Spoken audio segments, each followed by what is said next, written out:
Bonjour, bonjour à vous tous, comment allez-vous? C'est le coach Doressia, Healing et Transformation Coach. Donc, j'ai un message du dimanche, bon début de semaine déjà, pour ceux qui me regardent, si c'est la première fois.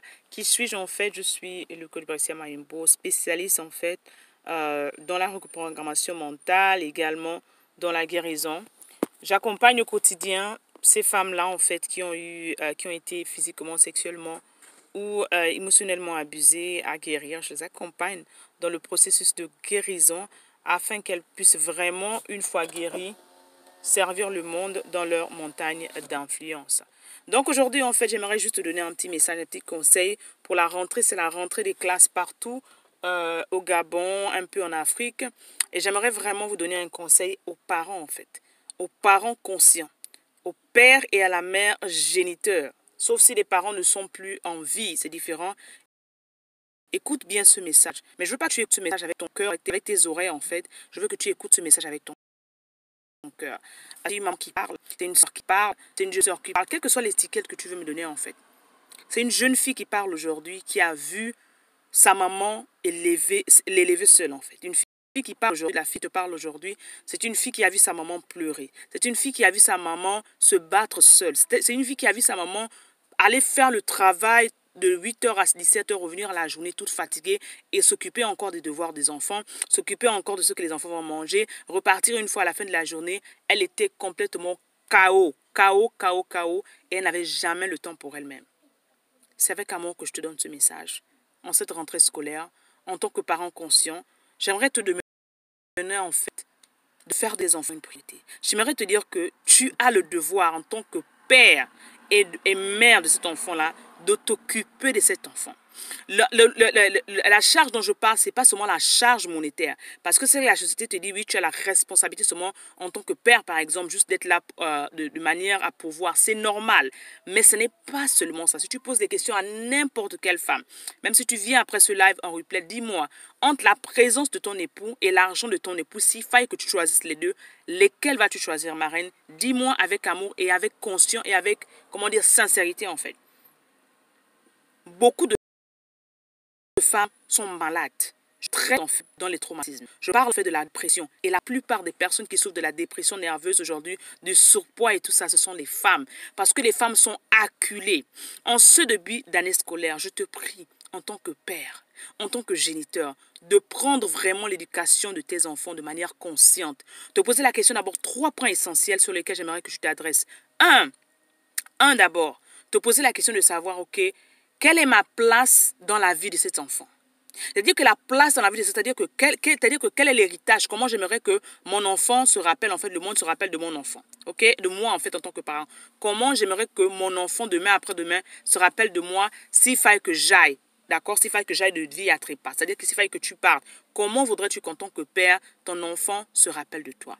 Numéro 2, j'aimerais que tu sois présent dans la vie de l'enfant, pas seulement sur le plan monétaire, que tu sois là en fait, tu dois aider ton enfant de l'assistance. Est-ce que l'enfant a les devoirs à faire à la maison? C'est-à-dire que tu dois être présent à la maison. C'est-à-dire que ta présence physique est nécessaire et indispensable. Ne laissez plus vos femmes être là en même temps, elles reviennent du boulot, elle revient à la maison, c'est elle qui doit préparer, c'est elle qui doit regarder les devoirs des enfants, c'est elle qui doit encore se préparer pour demain. Ce n'est pas normal. Ce n'est pas normal. L'équilibre psychologique, psychomoteur de l'enfant est très important et il passe d'accord par la présence des deux parents. Il passe par la présence en fait d'accord des parents en fait. C'est à vous deux en même temps qu'incarne l'éducation de l'enfant. Et je dis ceci en fait parce que c'est dans ces bibliques en fait. J'enseigne en fait dans la pensée biblique et dans ce que Dieu nous dit. Quand on regarde en Proverbe 29 numéro 2, on dit en fait, on parle en fait parents, d'accord, parents. Il faut entraîner en fait dans le proverbe d'abord dans l'acte 4, d'accord, et on dit 13. Parents, il faut en fait, le parent a le devoir d'entraîner, c'est-à-dire que d'élever l'enfant et lui montrer le chemin sur lequel en fait l'enfant doit prendre. Un enfant qui n'a pas de route, un enfant qui n'a pas de direction en fait, ce sera difficile pour cet enfant-là de réussir dans la vie. Et malheureusement, quand on voit la majorité des enfants qui sont délinquants ou des enfants qui abandonnent les études parce que justement ils sont élevés, pour la plupart, ils sont élevés par une seule maman qui joue en même temps le rôle de père et de mère, ce n'est pas normal. Ce n'est pas normal. La responsabilité d'un enfant, vient du fait, une demande vient du père, incombe au père, tant au père qu'à la mère en fait. D'accord? Donc, et c'est très important en fait, pour que cet enfant soit ce leader déterminé, pour que cet enfant close, pour arriver à devenir la meilleure version de lui-même, pour qu'il soit ce futur leader, ce futur président, ce futur médecin, c'est important que tant la mère par sa douceur lui donne la douceur, mais également que la discipline parentale, d'accord, la discipline paternelle et l'autorité paternelle soient vraiment imposées dans la maison en fait. Et généralement, la seule autorité que beaucoup, pour ceux qui ont eu la chance d'avoir les pères, dites-moi le meilleur souvenir que vous avez. Généralement, cette autorité-là, généralement, pense que c'est juste crier sur l'enfant. La majorité, c'est comme ça que les enfants se rappellent de vous, en fait. Que mon papa dit qu'elle arrive, tout le monde tremble. On crie sur l'enfant, on insulte l'enfant, on donne des ordres à l'enfant. Élever un enfant, ce n'est pas donner les ordres à l'enfant. Élever un enfant, ce n'est pas dire à l'enfant juste quoi faire. Élever un enfant, ce n'est pas... Poupée, j'arrive. S'il te plaît, ferme la porte. Non, non, j'arrive. Je suis en ligne, j'arrive. J'arrive. Je suis en ligne.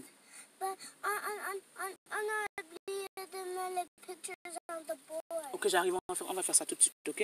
Ok. Merci. Love you. Bye. Éduquer un enfant, c'est pas juste en fait lui dire quoi faire. Parce qu'on dit encore, ce n'est pas, tu ne dois pas seulement dire à l'enfant quoi faire, tu dois lui montrer quoi faire.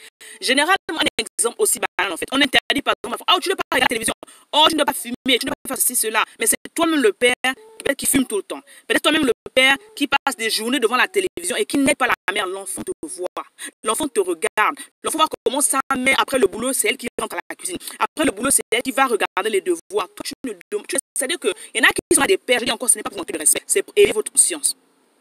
Pour dire que cet enfant-là se rappelle et il voit.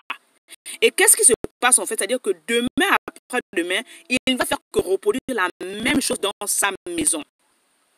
Il va faire que reproduire la même chose dans sa maison. C'est-à-dire qu'il sera également, lui aussi, un père inconscient. Raison pour laquelle, de plus en plus, on voit cette génération, justement, de beaucoup de papas qui sont inconscients. Parce qu'ils ont vu, soit ils n'ont pas vu, ils n'ont jamais vu leur père s'asseoir à table avec eux, et faire les devoirs, regarder s'ils allaient bien, leur poser des simples questions. Qu'est-ce que tu as mangé la journée, par exemple? Qu'est-ce que tu manges à la cantine?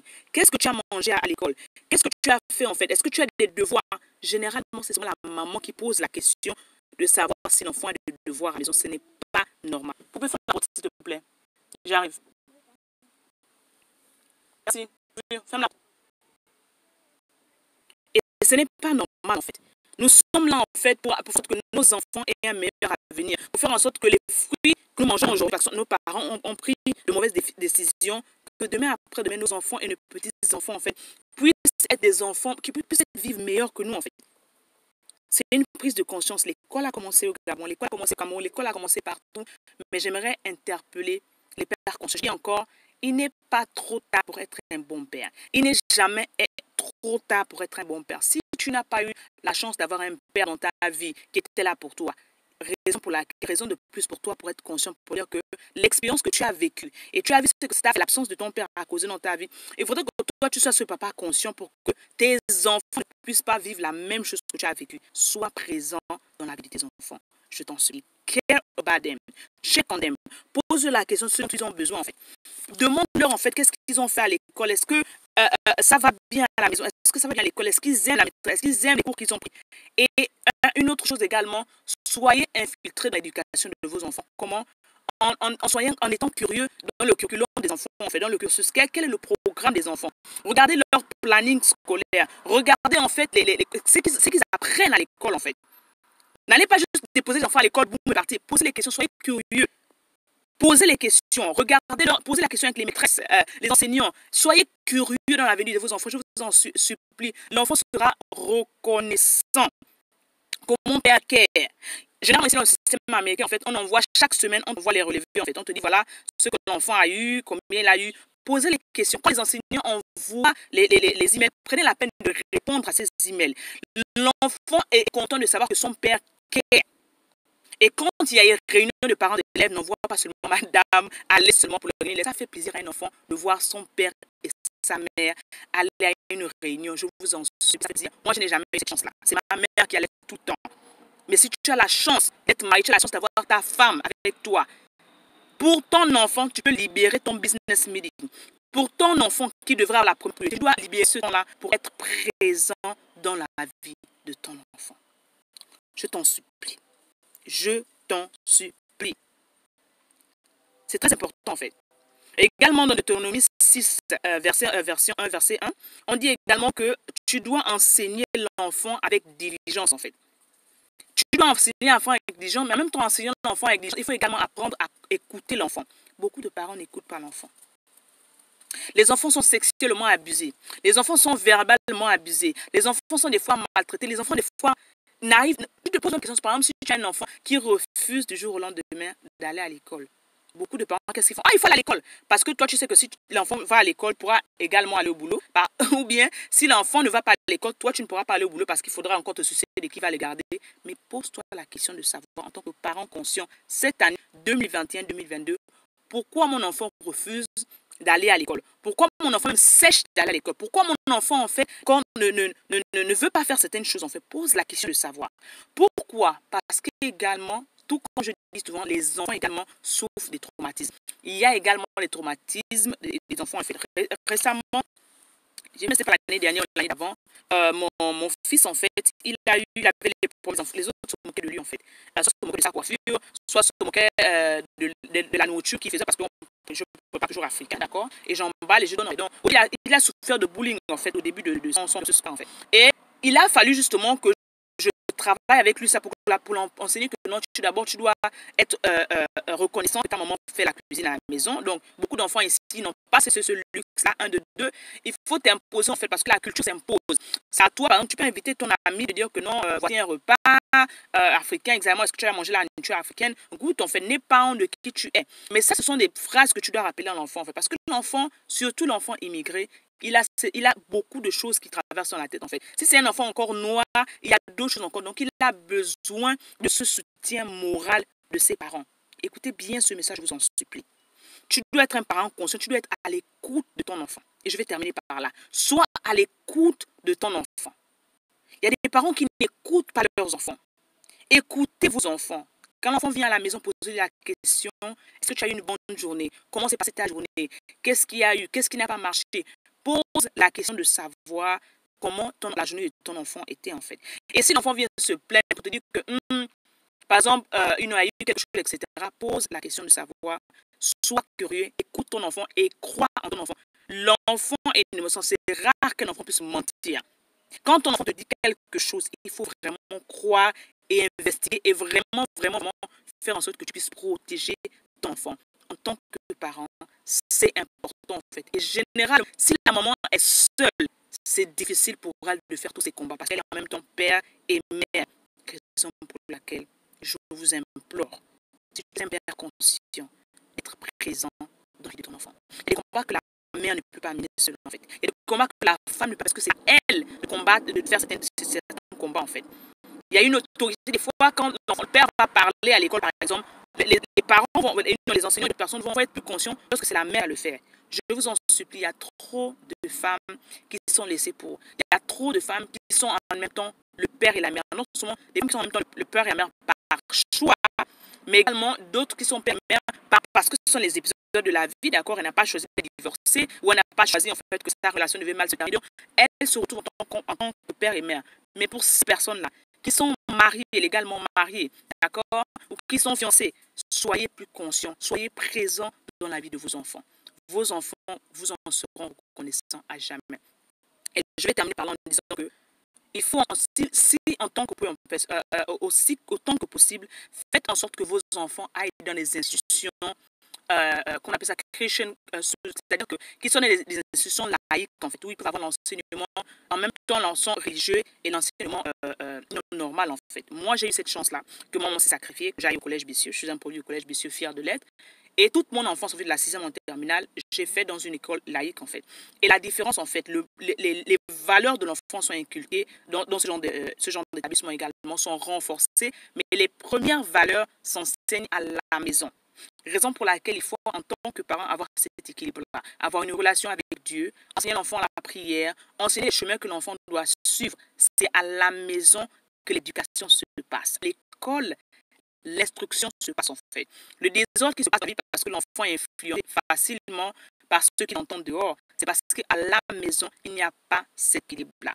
Donc, je voulais vraiment vous apporter bonne rentrée scolaire, à, à nos enfants, bonne rentrée scolaire, également courage aux mamans et aux papas, conscients que l'Éternel vraiment vous accorde la sagesse, la force et l'intelligence. Et je dis, vous voulez encore aller en profondeur, comment rétablir cette harmonie-là, que tu sois parent seul, d'accord, c'est le moins essentiel, le moins important d'avoir ces informations. Le cours Leadership One Ma Famille est disponible pour toi avec des enseignements puissants pour pouvoir t'aider également à rétablir l'équilibre, en fait, d'accord?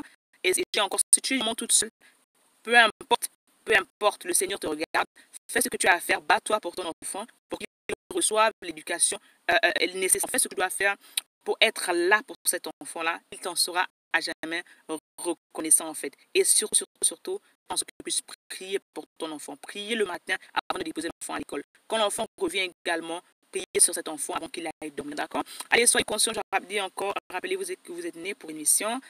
C'était votre coach. Aujourd'hui, on parlait en fait d'accord de vraiment être parent conscient dans la gestion des enfants. Nous sommes en fait des agents éducateurs de l'enfant.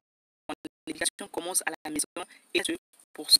J'espère que ça va aider beaucoup de personnes. 3 points importants. Être présent pour son enfant. Un père, l'enfant a besoin de l'éducation tant du père que de la mère pour son équilibre psychomoteur. Partagez ce live avec une personne qui a besoin de recevoir, bien sûr, mais prenez le cours Leadership One Ma Famille également, qui va vous équiper. Et bien d'autres choses arrivent bientôt pour mes mamans, d'accord?